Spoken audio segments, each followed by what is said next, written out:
சொல்கிறேன் சென்னையிலேருந்து. ஸோ இப்போ இன்றைக்கி பார்த்தீங்கன்னு வச்சுக்கோங்க, இந்த மாதம் வந்து இந்த டிசம்பர் மாத பலன்கள் எப்படி இருக்குதுன்னு நம்ம பார்க்க போகிறோம்.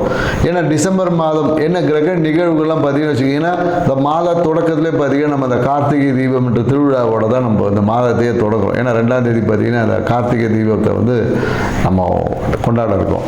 ஸோ மேலும் பார்த்தீங்கன்னு வச்சுக்கோங்க, இந்த காலகட்டம் பார்த்தீங்கன்னா கடந்த மாதத்துலலாம் கடந்த ஒரு 6 மாதமாக சனி வந்து வக்ரமாக இருந்தார்.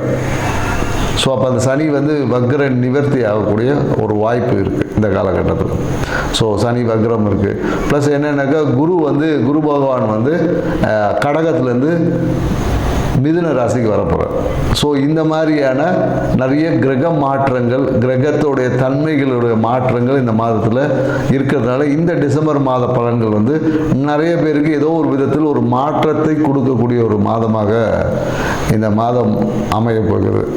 ஸோ அதுதான் வந்து என்னென்னாக்கா அதுதான் இந்த மாதத்துடைய ஒரு நிறைய சிறப்பு அம்சங்கள். அதுக்கப்புறம் பார்த்திங்கன்னா மார்கழி மாதம் பார்த்திங்கன்னா நிறைய விரதங்கள்லாம் இருப்பாங்க. குறிப்பாக என்னென்னாக்கா மார்கழி மாதம் யாரெல்லாம் விரதம் இருக்கணும், ஏன்னா முன்னாடி பார்த்திங்கன்னு வச்சுக்கோங்க மார்கழி மாதத்தில் நிறைய பேர் அந்த பூசணி பூ வச்சுருப்பாங்க. ஏன்னா திருமணம் ஆகாத பெண்கள் வந்து விடிய காலையில் அந்த பூசணி பூவை வந்து வாசலில் வச்சு கோலம் போடுவாங்க. அப்போ அந்த திருமணம் வந்து அந்த நிகழ்வு என்பது நடக்கும். ஸோ அதுவே ஒரு பரிகாரமாக இருந்தது. ஏன்னா மார்கழி மாதம் என்னன்னாக்கா ஆண்டாள் வந்து அந்த திருப்பாவையை பாடி பெருமாளுடைய அருளை பெறதுக்கு திருப்பாவை பாடுவாங்க. அப்போ என்னன்னாக்கா தன் கணவரை அடைவதற்காக அந்த ஒரு நிகழ்வை வந்து செஞ்சு. அப்போ என்னன்னாக்கா இந்த டிசம்பர் மாதத்தில் நாம் அந்த மார்கழியில் இந்த நிகழ்வை நாம் செய்யும் போது முன்னாடி நிறையவே இப்போ பூசணிக்காயை காணோம், பூசணி பூவையும் காணோம்.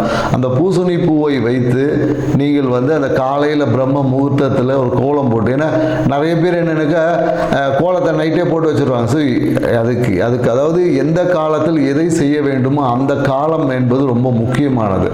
இப்போ நம்ம என்னக்கா நைட்டு விடிய காலையில் எழுந்திரி சோம்பேறித்தனம் போட்டு நைட்டு தூங்கும் போதே கோலத்தை போடுறோம். அது வந்து பலன் தராது.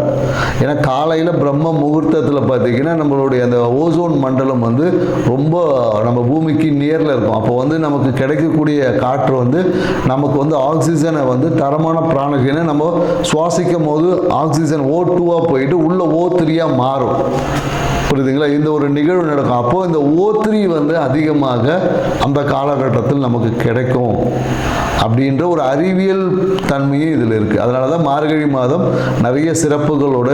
அப்போது திருமணம் தள்ளி போகக்கூடிய நிறைய பெண்கள் இந்த காலகட்டத்தில் நீங்கள் அந்த பூசணி பூவை வச்சு அந்த சாணி மேலே பூசணி பூ வச்சு கோலம் போட்டு நீங்கள் வரும்போது உங்கள் வாழ்க்கையில் அந்த திருமணத்திற்கான அந்த ஒரு தன்மை வந்து உங்ககிட்ட மேலோங்கும். அப்போது நீங்கள் எதிர்பார்த்த அந்த ஒரு வரன், கணவன், வாழ்க்கை துணை என்பது சிறப்பான ஒரு வாழ்க்கை துணை அமையும் என்பதில் இதுக்குள்ள ஒரு ஆன்மீகம் இருக்கு, அறிவியல் சார்ந்த தன்மைகளும் இருக்கு என்ற நுட்பத்தை புரிந்து, ஏன்னா எந்தெந்த காலகட்டத்தில் ஒரு விஷயத்தை செய்ய சொல்லியிருக்கோம் அந்த காலகட்டத்தில் நாம் செய்வது தான் சிறப்பான தன்மை. ஏன்னா இன்னைக்கு நாம அட்வான்ஸ் வேர்ல்டு இருக்கும். ஏன்னா இப்போ இருக்கிறதே வந்து பார்த்திங்கன்னா ஒரு என்ன சொல்வது, ஒரு கார்ப்பரேட் வேர்ல்டு, ஒரு சிஸ்டமேட்டிக் வேர்ல்டு. எல்லாமே நம்ம வந்து இயற்கையை விட்டு செயற்கையான தன்மைக்குள்ளே தான் ஆய்வுகள் நிறைய போயிட்டுருக்கு. அப்போ இயற்கை தன்மையில் இருக்கக்கூடிய ரகசியங்களை உணர்ந்தால் மட்டும்தான் நம்மளால் அந்த இறைத்தன்மையோட ஆன்மீகத்தில் சிறப்பாக பயணிக்க முடியும் என்ற தகவலோட இந்த டிசம்பர் மாதம் கிரக நகர்வுக்கு ஏற்ற மாதிரி, கிரக தன்மைக்கு ஏற்ற மாதிரி ஒவ்வொருத்தருக்கு எப்படி பலன் இருக்குன்ற டீட்டெயிலாக பார்க்கலாம். வாங்க வீடியோ கொடுக்கலாம். கும்பராசி அன்பர்களுக்கு இந்த டிசம்பர் மாதம் என்ன மாதிரி பலன்கள் அப்படி தான் பார்க்க போகிறோம். ஏன்னா கும்பராசி அன்பர்கள் பார்த்தீங்கன்னா கடந்த காலத்தில் பார்த்தீங்கன்னு வச்சுக்கோங்க ரொம்ப குடும்பத்தில் ஒரு பொருளாதாரம் சார்ந்த விஷயத்தில் ரொம்ப ஒரு மந்தமாக இருந்திருக்கும். தொட்டதுக்கெல்லாம் செலவு விரயம் என்பது தான் அதிகமாக இருந்திருக்கு. அதே போல் என்னக்கா நிறைய விஷயங்கள் பார்த்தீங்கன்னா என்றைக்கோ நடந்த ஒரு இன்சிடென்ட்ஸ், குறிப்பாக இந்த பொருளாதாரம் சார்ந்த விஷயம் என்றைக்கோ ஒரு இது குடுக்கல் வாங்கல் இருந்திருக்கு. அந்த குடுக்கல் வாங்கிய பெரிய பிரச்சனையாகி குடும்பத்தில் பார்த்தீங்கன்னா ஒரு சலசலப்பு ஏற்பட்டிருக்கும். சரிங்களா? குடும்பத்தில் வந்து பொருளாதாரம் சார்ந்த விஷயத்தில் ஒரு சலசலப்பு, காசு கொடுத்தீங்க, என் காசை வாங்கினார் அவர் கொடுக்கல, இந்த மாதிரியான, இல்லை என் காசை வாங்கிட்டு திருப்பி கொடுக்காம இது பண்ண அதை பண்ணார், ஏதோ ஒரு விஷயங்கள் சலசலப்பு ஏற்பட்டு அதுவே குடும்பத்தில் ஒரு அமைதியற்ற தன்மை இருந்திருக்கும். ஸோ அந்த தன்மை இப்போ மாறி குடும்பத்தில் வருமானத்தை மேன்மைப்படுத்தக்கூடிய ஒரு காலகட்டங்களுக்கு. ஏன்னா ராசி அதிபதியான சனி பகவான் பார்த்தீங்கன்னா வக்கரம் நிவர்த்தி அடைஞ்சு தன்னுடைய அடுத்த ஒரு பயணத்தை நோக்கி போகிறார். ஸோ அப்போ அந்த பயணம் என்பது எப்படின்னா நீங்கள் எடுத்த முயற்சிகளில் வெற்றியை கொடுக்கக்கூடிய ஒரு பயணமாக. ஆனால் அந்த முயற்சிகள் எப்படின்னா ஸ்லோவாக தான் வெற்றி அடையும். வெற்றி என்பது ரன்னிங் ரேஸில் ஓனா சீக்கிரம் ஓனா ஃபர்ஸ்ட் ப்ரைஸ் கொடுத்துருவாங்க. ஆனால் அதுக்கான தயார் எடுப்பு வந்து ஒரு நாளில் நடக்காது இல்லையா? ஸோ பொறுமை என்பது அப்போ என்னன்னாக்கா பொறுத்தார் பூமி ஆழ்வார் என்ற தன்மையை நீங்கள் புரிஞ்சுக்கணும். ஸோ அப்போது நீங்கள் எடுக்கக்கூடிய விஷயங்களில் பொறுமையும் நிதானத்தையும் கடைபிடித்தீங்கன்னு வச்சுங்களேன், உங்கள் வாழ்க்கை எப்போதும் வெற்றி அடையும். ஏன்னா கும்பராசிக்காரங்களுக்கு அவசரம், ஏன்னா காற்று ராசியில் காற்று வேகத்தில் நடந்தணும்னு நினச்சி எங்கேயாவது பிரச்சனையில் சிக்கிப்பாங்க. ஸோ ஏன்னா இவங்களோட பிரச்சனையே என்னன்னாக்கா இவங்களோட மனம்தான் பிரச்சனை. ஏன்னா இவங்க மனசு வந்து சும்மா இருக்காது.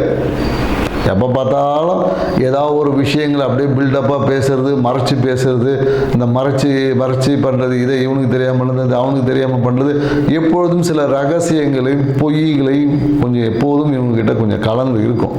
நிறைய விஷயங்களை எப்போதும் இவங்க ஹைட் பண்ணிக்கிட்டே இருப்பாங்க. ஏன்னா இவங்க ஒரு எப்படி சொல்கிறது, ஒரு முகத்துக்கு ஒரு முகம் மூடி போட்ட மாதிரி தான் இருப்போம். இவங்களுடைய வெளிப்படையே பேசுகிற மாதிரி இருக்கும், ஆனால் வெளிப்படைத்தன்மை என்பது சில விஷயங்களில் இருக்காது என்பது தான் நம்ம கும்பராசிக்கு சொல்லக்கூடிய விஷயங்கள். ஸோ இவங்க சில விஷயங்களுக்காக அதே போல் என்னென்னாக்கா இந்த இவங்க சாப்பிடக்கூடிய உணவே இவங்களுக்கு பல நேரத்தில் பிரச்சனையாக. ஏன்னா நிறைய கும்பராசிக்காரங்க ஃபுட்டை வேஸ்ட் பண்ணுவாங்க. குறிப்பாக ஆண்கள்லாம் பார்த்திங்கன்னா சோறே சாப்பிட மாட்டாங்க, சாப்பிட்றதுக்காக தான் வேலைக்கு போகிறோம். ஆனால் பார்த்திங்கன்னா உணவுக்கு வந்து மதிப்பே கொடுக்க மாட்டாங்க.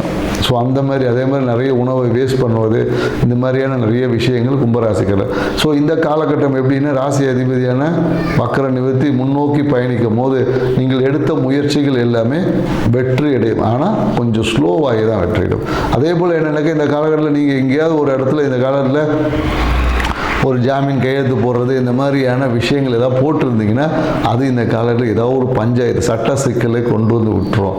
அதுவும் எனக்கு தொழில் ரீதியான ஏதாவது ஒரு அக்ரிமெண்ட்டை போட்டிருந்தீங்கன்னு வச்சுக்கிங்களேன், அந்த அக்ரிமெண்ட்டு இப்போ பிரச்சனை ஆகக்கூடிய வாய்ப்பு. அதனால் பிரச்சனை வரும்போதே கொஞ்சம் சுதாரித்து செயல்பட்டுக்கணும் அப்படின்ற. ஏன்னா நீங்கள் எடுத்த அந்த முயற்சி ஏதாவது தொழில் ரீதியாக ஒரு அக்ரிமெண்ட்டு கையெழுத்து போட்டிருப்பீங்க, அந்த அக்ரிமெண்ட் பார்த்தீங்கன்னா இப்போ இல்லை பிரச்சனை அப்படின்னு சொல்லிட்டு நிறைய பிரச்சனைகள் தொழில் ரீதியான விஷயங்கள் வரும். அப்போ தொழில் ரீதியான அக்ரிமெண்ட்டில் கொஞ்சம் கவனமாக போடுங்க. இல்லை யாருக்கா ஒரு ஜாமீன் என்ன பண்ணுவாங்க, சும்மா இல்லாமல் நான் ஒரு கேரண்டர் போட்டிருப்பாங்க, நீங்கள் கேரண்டர் போட்டீங்கன்னா இவங்க தொழிலே அடமானம் வச்சுருப்பாங்க. எப்படி தர்மர் எப்படி குடும்பத்தையே எடுத்துகிட்டு போய் வச்சாரு, அதே போல் இவங்க தொழிலை வைத்து இவங்க எதுக்காவது ஒரு சூரிட்டி கொடுத்துப்பாங்க. அந்த தொழில் இப்போ முடக்கப்படலாம். தொழில் ரீதியான பிரச்சனைகளை கண்டிப்பாக சந்திக்கக்கூடிய வரும். அதே போல் என்னென்னாக்கா இந்த கால தொழில் ரீதியான விஷயங்களுக்காக நிறைய அரசியல்வாதிகளின் சப்போர்ட்டு கிடைக்கும். அரசியல்வாதிகளை கூப்பிட்டு ஒரு செட்டில்மெண்ட் பேசுறது, அரசியல்வாதிகளின் ஒரு இன்வால்மெண்ட் அதுக்குள்ளே வரும். மேலும் என்னென்னாக்கா கணவருடைய வீடு சார்ந்த விஷயம், இப்போ உங்களுடைய வாழ்க்கை துணையில் வீடு இருக்கு இல்லையா, வீட்டில் சார்ந்த விஷயத்தில் ஏதாவது ஒரு பிரச்சனை வந்து வரும். இல்லை அந்த வீடை வந்து மாற்றி அமைப்பு, வீட்டை இடித்து கட்டுறது, இந்த மாதிரியான விஷயங்கள் நிறைய பேர் பண்ணுவாங்க. குறிப்பாக என்னென்னாக்கா தெற்கு தென்மேற்கு திசையில் இருக்கக்கூடிய பகுதியை சீரமைக்கக்கூடிய விஷயம் இருக்கும். இல்லை அது என்னக்கா தெற்கு பகுதியில் ஏதாவது ஒரு வாஸ்து குறைபாடு இருந்துச்சுன்னா, குறிப்பாக இந்த என்ட்ரன்ஸ் அக்னி மூலையில் இருக்கக்கூடிய என்ட்ரன்ஸ் அப்படின்னு சொல்லுவாங்க, அந்த விஷயங்கள் எல்லாமே சீரமைக்கக்கூடிய ஒரு விஷயம் இருக்குது. அதே போல் என்னென்னாக்கா வீட்டுக்கு முன்னாடி ஏதாவது ஒரு ரோடு ஃபார்ம் பண்ணுறது, அந்த மாதிரியான விஷயங்கள் எல்லாமே இந்த காலகட்ட கும்பராசிக்காரங்களோட வீட்டில் இல்லை அவங்களுடைய வாழ்க்கை துணை நண்பர்கள் வீட்டில் இந்த மாதிரியான நிகழ்வுகள் இந்த காலகட்டத்தில் நடக்கும். மனம் என்பது ஒரு அழுத்தத்தில் இருக்கும், மன அழுத்தம் என்பது இருக்குது. தந்தையால் ஒரு பிரச்சனை இருக்குது அப்படின்னு சொல்லணும். தந்தை வந்து பார்த்தீங்கன்னு வச்சுக்கங்களேன், தந்தையோட காசு, தந்தையோட பணம் வந்து இந்த காலகட்டத்தில் இவங்களுக்கு பயன் தரும். தந்தையோட காசு வாங்கி நிறைய பேர் தொழில் தொடங்கக்கூடிய ஒரு வாய்ப்பு இந்த காலத்தில், அப்பா கிட்ட காசு வாங்கி புதிய தொழில் தொடங்கக்கூடிய ஒரு வாய்ப்பு இருக்குது. ஆனால் அந்த தொழிலில் நிறைய பிரச்சனைகள் இருக்கும். ஸோ அதனால் கும்பராசிக்காரங்களுக்கு தொழில் தொடங்கும் போது இந்த காலகட்டம் மிகுந்த எச்சரிக்கையாக தொழில் தொடங்கணும். இல்லைன்னா தொழிலே இந்த காலகட்டத்தில் தொடங்காதீங்க, சும்மா இருந்துக்கிறது நல்லது. ஸோ இனி அடுத்த மாதத்தில் தை மாதத்துக்கு அப்புறமா நீங்கள் ஒரு தொழில் தொடங்கக்கூடிய ஒரு வாய்ப்பு ஏற்படுத்திங்கன்னா உங்கள் தொழில் லாபகரமாக போகும்.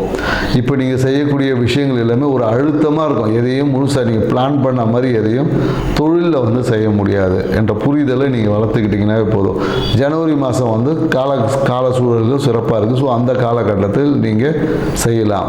ஸோ இந்த காலகட்டத்தில் என்னென்னாக்கா குறிப்பாக என்னென்னாக்கா உங்களுடைய ஆன்மீகம், குலதெய்வ வழிபாடு, இது எதையுமே நீங்கள் செய்ய முடியாது. அப்படி செஞ்சீங்கன்னா ரொம்ப அழுத்தமாக இருக்கும். குலதெய்வ கோயிலுக்கு போகிறேன்னு போக முடியாது, ஏதாவது தடைகள் வரும்.